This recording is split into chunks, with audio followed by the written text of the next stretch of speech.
The Alternative Dig Talk. Real issues, real talk. At first, we hit your gadgets with our state-of-the-art digitalized mobile studio with the debate on the road behind the wheels.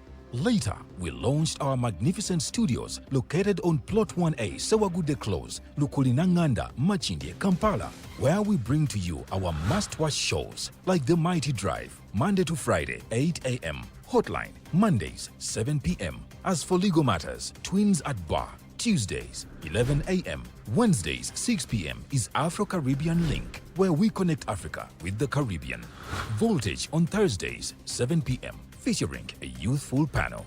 Interface with Dr. Kiza Besije every Friday, 12 p.m. with his call to action against injustices. Snap Talk, Saturdays, 6 p.m. with the trio. A must-watch, The Political Dice, Sundays, 8 p.m. with the duo that never stammers, and so much more.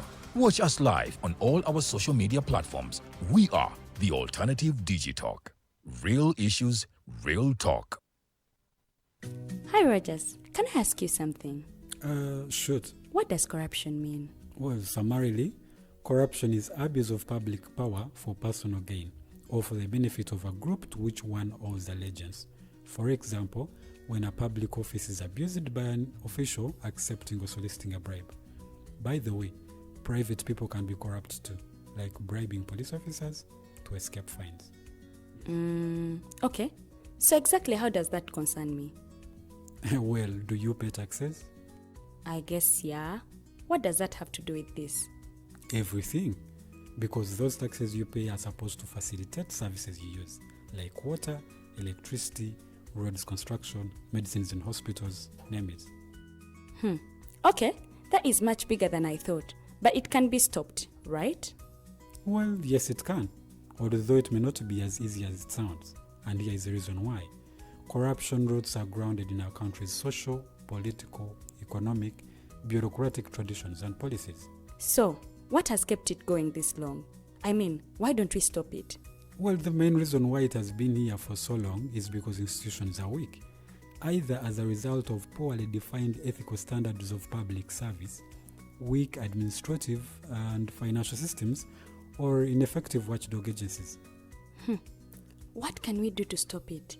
At a national level, we must focus on strengthening the independence and effectiveness of public institutions that fight corruption. At a personal level, we must commit to never giving a bribe. I promise I'll never give a bribe. Well, that's a great decision you have made. Me and you now have to spread this message to all our friends. If we all do our part, corruption will be no more. This message is brought to you by Alternative Digitalk.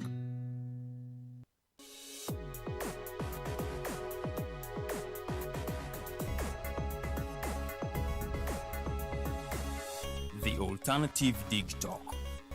Real issues, real talk.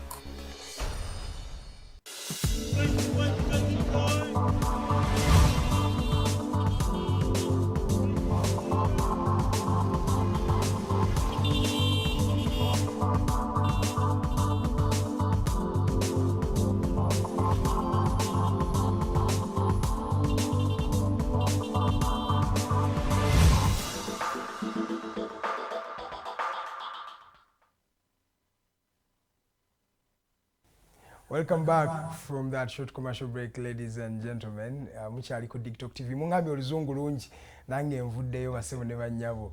Mbaniriza gwe yakaneegattako eno program gyobola bagiyita The Mighty Drive Show. Amanya nze Edgar Matthew Karuhanga okubanga nkuweereza ku dakiika zino eziri mu 29 ezakayita ku ssaawa 2 ez'okumakya. Nga bwe twabasuubiza olunaku lw'eggulo tugenda kubeera n'omwami Police Constable Ssemaganda Henry. Ono nno ye Community Liaison Officer naddala wali mu Uganda Police Force or Uganda Police Fire Brigade. Olunaku olwaleero tugenda kuba twogera buli nsonga ekwatagana ku muliro. Nalabye ebibuuzo mwatandise dda okubiweereza okuva olunaku lw'eggulo, ekyo kirungi nnyo. Thank you so much okubanga mubiweereza. Abangi mbadde mubuuza ku reports nga tezitera fuluma ez'emiriro egibeerawo. Abalamu ayogedde ku miliro gino, how do you react ku muliro gwa oguvudde ku masanyalaze.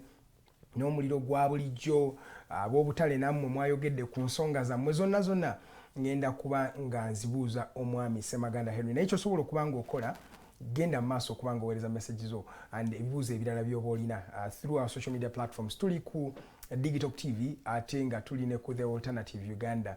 Ekirungi ekiriwo tuli mu kubanga tubaweereza butereevu okuva ku Facebook naye ate nga tubiyita ne ku YouTube. Oba okozesa Facebook nga teri bulungi osobola alternatively okubanga okebera ku YouTube at The Alternative Uganda at Digital TV. Drop those comments, those messages ngenda kubanga nzisoma nga tugenda maaso ne program eno. Nga nabagambye omwami PC afande Ssemaganda Henry amaze okutwegattako tukwaniriza nnyo sebo. Kale mukama wange. Obulamu buli butya? Obulamu tebubadde bubi. Wabula ekibufudde obubi nti enamba y'abantu efiira mu muliro yeeyongera. Oh, that's sad. Nekiva ndowooza ku bulagajjavu. Oba tuyingira kitumanyi nti kijja kusaanyawo obulamu bwaffe ng'abantu. Yes, sebo. Nalaba incident jo twakamala okulaba ey'ekigoogwa ey'emukono eguddewo naye era omusajja survive eyawonawo ku gw'ekigoogwa nga gamba yina egugwawo kati agenda n'asena bannayuganda kiki so embeera ekyali mu bantu baffe nti niwe tunaabasomesa leero n'enkya naye era mulimu abo nga yinduza tajja kuyiga sigamba nti tamanyi amanyi naye ndowooza adamantire nakiganagana buganyi kubanga kyemmanyi nti omuntu eyo eyawonawo olwo ndoza bazayo ka flashback emabega ne incident yaddawo after nkamaze you surviving simanyi nti bayebaga weesunako noga abayenzi kati oli omuntu navunanga nenkyanze nsobola okugenda n'ensena simanyi nti abamu mu mbeera zezi afande tusooka tulindako okukuba kubanga otandise okuba soka obuze kuba kulaba batulaba abalungi mbalamusizzaako ku makya ga leero sebo neneyongera okwebaza management ya Digital TV okubeera nga etumbudde embeera z'ebyokwerinda mu bantu ng'etukyaza okumanyisa abantu biki bye balina okukola okwewala ebibamba by'emiriro nembasaba mumuwulirize paka gyeneggwera nsonga nkulu kuba etukwatako okuva ewaka gye tutambulira ne gye tukolera era kyekyo ekituufu bibeerawo. Poliisi muli muti eyo emirimu gigenda gitya mu kuweereza bannayuganda tetuli bangu nnyo naye ate naffe sifa abazibu ennyo kiri kitya how is it okusinziira ndowooza ku nsi endala ndowooza ate muli bangu mukko Uganda tulabanga abantu goyinza okubeera nolabanga nti muli bazibu nnyo okuluulinga naye ate okusinziira ku nsi endala n'engeri abantu gyebakolamu emirimu gyabwe Uganda tuli wakiriko kuba waliwo incident ezigudde mu bifo ebimu mu nsi ezimu nga wano mu Uganda tekisoboka kubaawo Munnayuganda afa nnyo ku bizinensi ye n'obulamu bw'endowooza waliwo aspect yo Bannayuganda nze gye balabamu ngeri gye beefaako mu mbeera ng'eyo kuba waliwo nze kye nali nsuubira amabega gaawo nga ngamba laba kino kituusewo ndowooza embeera egenda kuba mbi naye omuntu agenda n'afa labira ku kino eky'okuggala amaduuka amaduuka olwokuba nti obale nti oba biki era mulimu omuntu agamba nze nazze olw'okubeera nti gyenva amaaso gatunulidde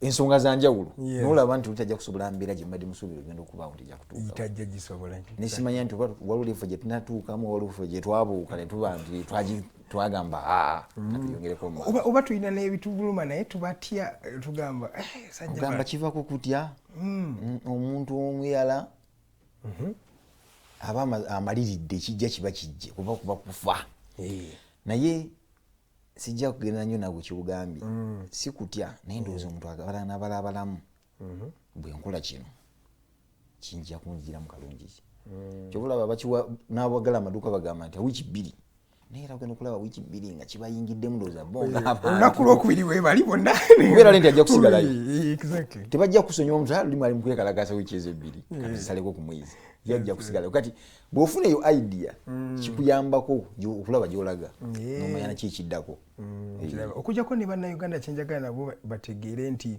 eggwanga lyaffe nalyo ddungi otandika otambulamu n'okomparing obulamu otandika olaba mbu gyoyita embeera embi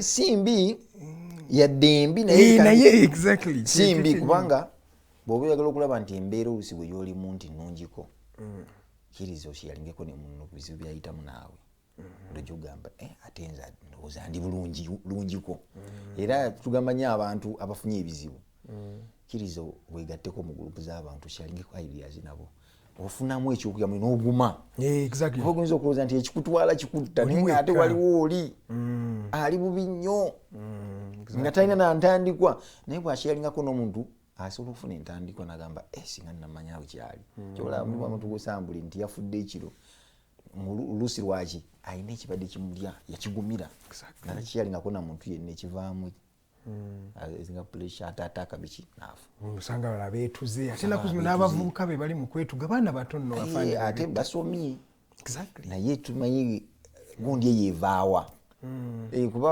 olaba nze waliwo omuntu gwenda gwolina ekyokulabirako omusajja mulema alina bizinesi nyinza obutamwogera naye olaba buli ku makya akeera ne buziba n'addayo n'abaawo kati nebyobumanyi byakwasaganya ebyenjawulo naye nga musajja mulema kati omuvubuka ekikwetuza ku myaka gyaffe nga gye tuliko mbulwakuba tufunye kasente olaba tebugenda mulimu ffe abazaaliddwa ekinaana tetuli bulungi ne weetuli naye gwoli wa 2,000 weetuga really there is always hope njagala omuntu akimanya ekyo omuntu olina okuba n'essuubi ate si buli luki nti bwenkanankana osobola okukyandala basomyeko abavuka babolaba generation ino abantu basomye osanga omwana wa boda nalaba owa boda nemwetegereza nnyo nga yogera n'omuzungu ndaba amugamba ki genda okulaba byamugamba nga bituufu nga gyamugamba ogenda kyekyo sente zamugamba banegotiatinga bulungi beera ogezaako ate newoba ofunye omulimu omutono kujja kukuyambako okutuuka guli omunene tolowooza tejja kutuukira ku guno andi twagala bigwamu bugwe generation yaffe njagala mbeere nga Ssemaganda yazaalibwa mu 8 nange ow'e2,000 kizibu njagala tubeere osobola okubeera ow'e2,000 ate n'onsookayo nze ow'e8 naye ng'emikisa emingi giri ku nze ow'e8 kuba ntambudde nnyo nina connection ez'enjawulo nina kiyinza okugamba kino sikikola olabyeko kino nsobola okukikola naye gwe owa yesterday tandika n'ekyo ekibi kyekijja okutuusa ku kirungi kunyooma omulimu kibi kunyooma omulimu kibi waliwo abaliwo nga bagamba nze sobola kuyingira mu poliisi olw'okuba abcd naye kati nze ali ate gamba yingira poliisi eno eyambye bangi okutuuka webatalituuze wano ze naalibaddewo saalibaddewo naye kati singa esawa yaleero nonya omuntu gw'otandikirako ku bya safety tompita gwe mpita sebo kyekyo kyenyini omanyi twagala okwogera ku zino ensonga mostly because abavubuka be batulaba eno tv abavubuka bagiraba nnyo era kati wetuleetanga Ssemaganda banjagala bibagambe bayinza olowooza ffe nabo babimanyi lwakuba nti waliwo kyetugamba omuntu nga tali informed talina expose eyo ku bintu ebimu naye nga basomye ebitabo bye babiina babimanyi naye ekizibu ekibi ekiriwo nti kunyooma mulimu ogwo omutono kyemmanyi nawe watandika nga oli just omuntu atasobola nakugamba nti kankyaze omuntu mu studio naye with the time katonda akugenda kuyimusa nali ku kampani ya Dali nga bakola enviiri eyo omwala omu naŋŋamba taata wange mupoliisi naye singa kuyinza poliisi lwaki katulaba wano wendi nti natandikireyo mubiviiri benabitandikireyo ningenda nga nvaayo ate nange ndi omu kubasalawo naye nga yamuzzamu amaanyi taata we fiizi yasomerako za mupoliisi taata we kati revu gyatuuseeko agamba sisobola kukola ki kitakuddeeyo nemuga taata we yatandika ati eno mupoliisi gyali taata wange nti yatandika naye kansitemuga gwe nga talina kyali naye yakola emyaka gyali 12 by chance nafunawo sergeant mwaka ogwaddako ne bamwijjinja era kati yali asavinga naye kati alikulaka ate nenyisinga byebintu byensi okujjako era njagala nakwebaza poliisi batuwadde ku mawulire ate nyina wensoma nga bagakaza poliisi ebadde the biggest human rights violator muli neggwanga for the last I think 12 years report etandise okukyuka abapoliisi batandise okubeera nga baimproving what they are doing their job they are no longer breaking people's rights they are not abusing them they actually bagamba poliisi yaffe etandise okubeera better okuva America weyaleeta personal liability nako kankongereko okuva baleeta personal liability the Uganda police has improved mwebale nnyo what is the magic behind that era tukiyongererako ddala lwaki ndoze ennaku zino okubangula abasirikale buli mwezi after mwezi yafuuka baana baliwo. Emabegako ndowooza nga sinayingira poliisi, omupoliisi olwagendanga natraininga najja ku mulimu nga kijja kutwala emyaka egiwerako okuddayo kituyita refresher course, okuddayo okwejjukanya kwekibi alina okukola. Kati ate ng'ogyeko n'ekyo kati poliisi egezezaako okuwandiisa ku bantu abasomye. Ogenda mu kintu ng'omanyi ekyokukola duli ebyakukwata jeeki byalingawo ne bakutwalanga ebyo byaggwawo. Abamenyi b'amateeka gwe bamutwala abo be bajja basobola ebyo byaggwawo. Essawa ya leero osobola okugenda ku muntu gw'osuubira okuba nti mukyamu naye nga alina okutuusa ku mutuufu. Era n'enkola eri okukwata omuntu n'ojja ku poliisi ne bakuleeta ku poliisi ne bamala gakuteeka munda tekyaliwo. Ensonga eriwo beera n'omusango gwo jangu ku poliisi tukugyeko jangu yingiza omusango gwo tukugyeko statement. Tugenda okukwata oli nga statement yo yawedde dda. Siriya oli jangu bwe sikwagala oyo mwensi mwagala jangu kasukeyo tebikyaliwo. Naawe omupoliisi agenda okukwata omuntu genda ng'omanyi yakoze musango ki, genda nakapapula akuwandiisa enamba y'omusango n'omusango gwakoze. Tuukayo omuntu musomere omusango gwe yakoze. Si kiwanti waliwo omuntu gw'oyinza okugenda n'osomera omusango gwakoze n'agaana. Era omuntu oyo agaanye aba ayiseemu ate kintu kirala. Omanyi abantu batya ku poliisi naye kyamakulu nnyo bwe baba bakusuubiza okuba nti wakoze ekintu genda ku poliisi. Tofaayo kino ky'ogamba nti nagenda bajja kunteeka munda n'abaliyo bantu gendayo ne baba bakutaddeyo munda togenda kufiirayo, togenda kumalayo obudde buwanvu nnyo. Then okwewozaako kujja ate oba nawanjawulo gwe yeetutte. Nze nateranga okutya bano abasajja abasiba enviiri dreads abantu tuyita abalasi naye ate omulasi ye muntu bw'owulira nti yaziza omusango gwe neegomba ogenda okukwata bali nkiyite ntya jento omulasi taba jento ate ndowooza abeera jento nnyo. Era bw'ogenda n'omugamba lasita kibwa ekindi kinaka fando omanye ekiro nti nze manye yakoze bwekiti nze tugende nkutwaleyo ye aba yavudde dda mu kintu. Era mumatendera simatawako bino nti oba naye saagala ate andabe nti nze nkoze eki akuridinga direct oli. Ate then advice endala nyinza okuwa poliisi bannange nti omuntu ono waba akuyambyeko okutuusa ku muntu oli muteeke mu mbeera eraga nti talina musango asobole okuyambirako ddala. Bwoba tomwetaaga komaawo olina omutwala paka ku police station naye nomujjako statement ye tusobole enkya we tuba nti twetaaga obujulizi ne mu kkooti asobola okugenda kkooti asobola okujja. Naye ekitiisa abantu kyekyo nti bano abantu abali batakoze musango bwe tuteebereza tubayisa mu mbeera enzibu ennyo. Kati enkya ogenda okumwetaaga ku kyeyaba yalaba aba takyasobola kuba abantu tebaagala era omuntu yanaye nga ngenda kubeera n'omupoliisi nagagwetigana lwaki obeera kumpi ne poliisi.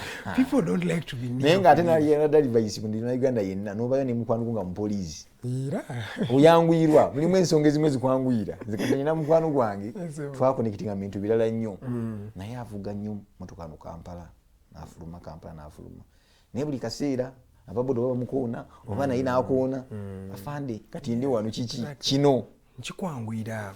Era omugamba bugambi nti omanyi kyoba okola nti poliisi oba traffic akutte nti kiki kino bwe kino bwe kiti ekinene nnyo kiyinza omukolera kwogera na mupoliisi oli wa traffic kyekyetaagisa nayambibwawo ayambiddwa olwo akoze eki ne waaba kibabadde bamugaba bakipapula akisasula mu mativu nti amazima go kankisasula olw'okubeera ensonga bweti ne bweti thani okubeerawo mu bbanga bansasuza kino ate oli emitungu olaba yalabanga ebizibu naye nga ate nga kinalaba oyogera ne poliisi mwattu biggwa gy'omusajja nadde ndabaka videos ku Facebook musajja adde munyankole ndozi wa boda amutomedi n'ayogera bingi musajja yavudde n'omuggo yayogedde biga n'agamba muvubuka gwe singa bwe oneetondedde nze singa nagenze dda naye ku bigambo byeyogedde kale mbadde kusaba mitwalo 2 leeta 10 ozirinamu nenamugamba nva kulya zange kati ntiri 10 nva kulirya naye so ng'olaba nti ekintu kwata mu mbeera mu bwasseruganda kintu kikulu nnyo era tewali mbeera ekaluba nga ogunyudde embeera ensonga mu mbeera y'Abasseruganda. Nze ndi mupoliisi wano we mbanvuga okukuba akapiki kange ne bwe nkono biba nenva ne mugamba mukama wange ono nsonyiwa owa boda munanga nkozeseza ensobi oba naye ensonyiwa kuba waliwo incident ejjanga ekintu kyogenze tojja kisobola okunyira ddala omusajja lamiriro mune ekintu ogenda zijja wesaawe musajja mwetondere bwasalawo gaana fine naye musajja mwetondere abasajja obawuliriza oli mutu nze nali nkyakolera emasaka eyo musajja najja akona V8 omusajja ng'eparkings poliisi yatandika piki mukyala zino zihonda olwagisimbula waliwo akaseerezi n'agenda agisika omuli yagira eserera kusegenda lya musajja musajja yamugamba munange yandiyo tebalitundayo limu gatambula babiri miliyoni 3.8 buli emu omupoliisi yakakana bukakkanyi wansi awo n'agenda okuba weetonye namugamba oki tewali buzibu naye otherwise mbalinga nakutwala muba mu Toyota oba muki gobiteekereko ekyo kyenyini olina gonzijukiza nange twali awo zaidi zekabalagala kuva ekibuli omukulu wa Range Rover Sport ali mu kujja ava saidi z'ekibuli abamanyi ngaeyo ku CID ayambuka wano kati ffe tuva kabalagala kati ffe tupaakinga waliwo wa boda yajja n'emisinde ayingira Range Rover y'omusajja agikuba omusajja yafulumamu omusajja yali mugagga n'atunulira omusajja yali mukulukulu omusajja mukulu naye avuga boda kati nga baboda bane baali bamukutera ageza akudduka baboda bane ne bamukwata nagamba mubuluza ffe twali basirwa abayimiridde kati omusajja nayandida mu mute musonyi omusajja yagwa wansi naye bakataata we bale kubanga kyabadde abamusasuza Range Rover eyo ne boda yayita ejjamala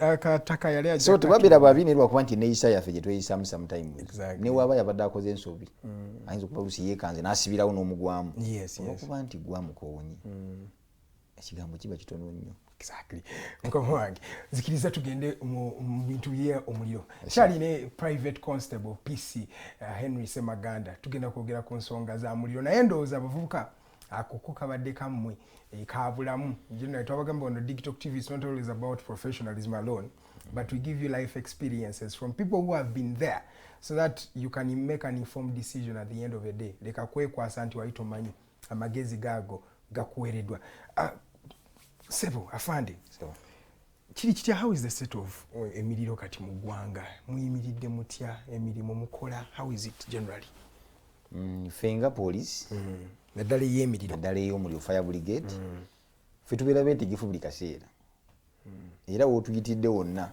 ekitusiba n'ekitugaana okutuuka mu budde obudde gwe bw'otukubira kati ng'omusajja oyo yakwata akavidiyo k'ekigoogwa singa obudde bamala nga akwata vidiyo yakubiramu fire brigade kyali badde beta naawe ali eyo ntuusa obubaka bwange buno gy'oli ekifo ky'okudda okukwata videos ku ki ekigenda mu maaso wali badde onoonya namba ya fire brigade enamba eyo kansooke ngisome nakati era gisomese yabwereere waliwo ne Airtel ne MTN naye tusooka nnyo okuwa priority ey'obwereere kuba osobola okufuna obuzibu woli nga tolina airtime n'ogikubako enamba eyo eri 0800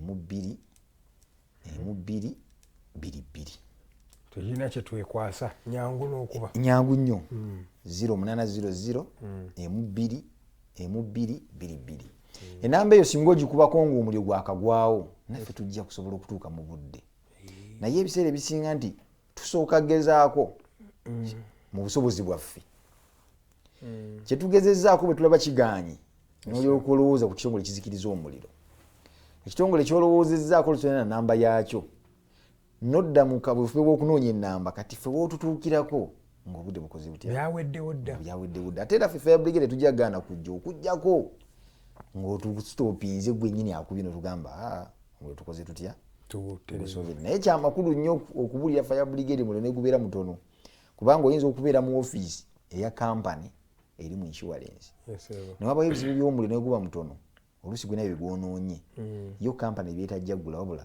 nga insurance erina okukola ki buli wootalipotinga fire brigade kuba na namba eyo eya keesi eyo gy'ofunye tetujja kufunira fire report singa insurance ekwagalako report eyo ate ng'ejja gikwagalako n'obwonojja ne ssente zo mekano bwonojja ng'olesa eki kubanga mu kitabo kyaffe tolinamu lifalensi ya muliro ogwo so kyamakulu nnyo okulipootinga bwe nzirayo ku nsonga y'omuliro ndi jo nabadde ndaba ku kalulu ka interview ke nalabeko ku TV yadde fire brigade twetegeesa okubataasa naye naawe ng'omuntu sooka obeereko n'ekikutaasa ng'ofunye obuzibu.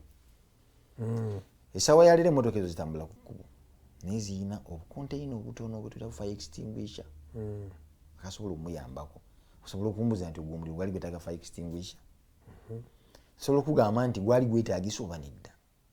Naddala emirimu ng'egyo egy'amafuta extinguisher esobola okuyamba naye ekuyamba katono olw'okuba nti gugwawo mu mbeera y'okuexplodinga. Guyinza okuba muneneko okusinga gujja nga muneneko nga guli beyond fire extinguisher.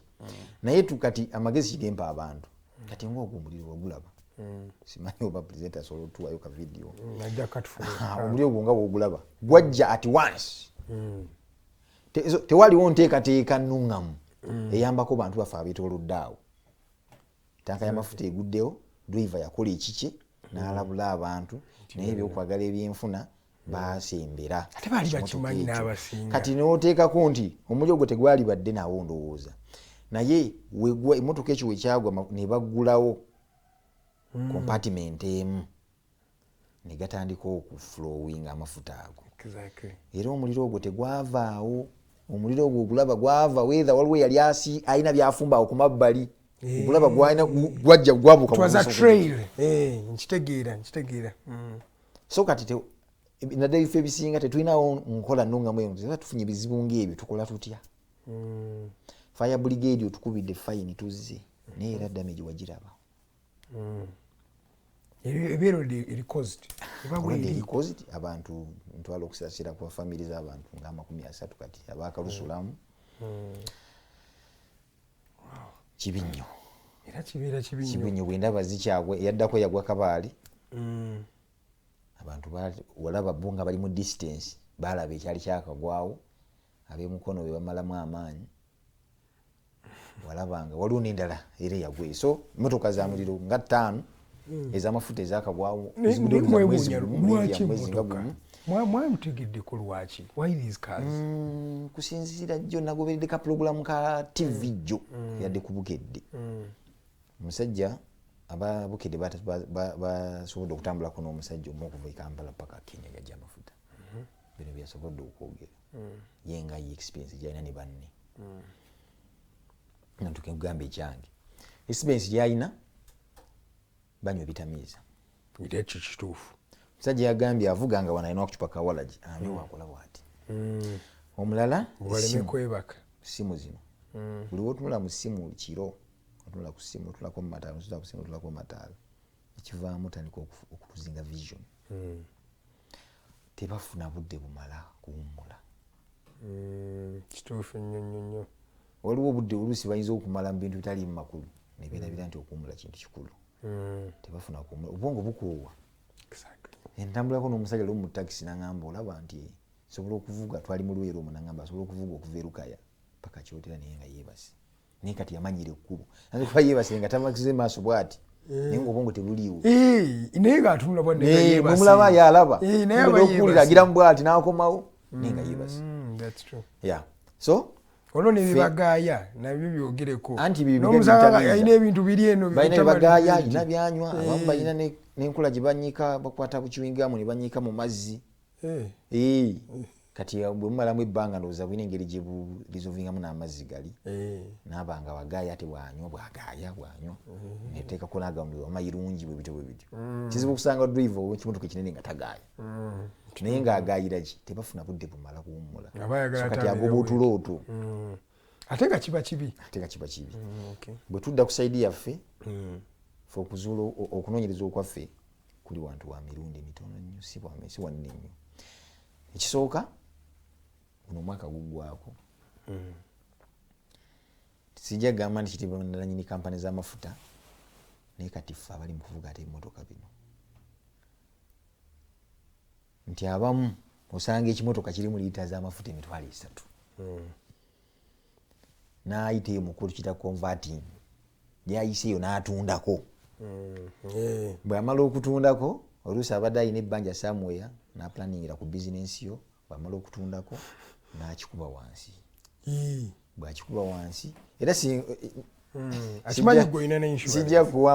sijja kuwa example ntuufu naye ojja kulaba incident ezimu nga eyise emotoka yadde yakutte omuliro n'emotoka bwe yagudde sinze nkiwa bweba ejjudde amafuta negwa gaba gateeka okuyiika ojja kugamba nti abantu bakoze eki gateeka okuyiika naye olaba nti abantu bagenze ne basumulula nga tandika okuyiikira awo n'emmotoka amafuta singa yagamba nti gayika agaali mangi kyali ekisingakaawo so kati abantu bazikuba ebigolo ebigenderera okuba nti oluusi bamaze okutoolako ate yamanyi omugago olina insurance emukiso kijagula emmotoka endala n'obusentesente obwabulankana amafuta gaali genkanagi ekole ki esasule so ekusinga awo ate kirina bizinensi endala naddala omwaka guno nga guggwako omuntu agala n'alaba n'agamba n'atandikirawa omwaka ogujja kankole kino si mafuta gokka kati mafuta olwokuba nti kyekiriwo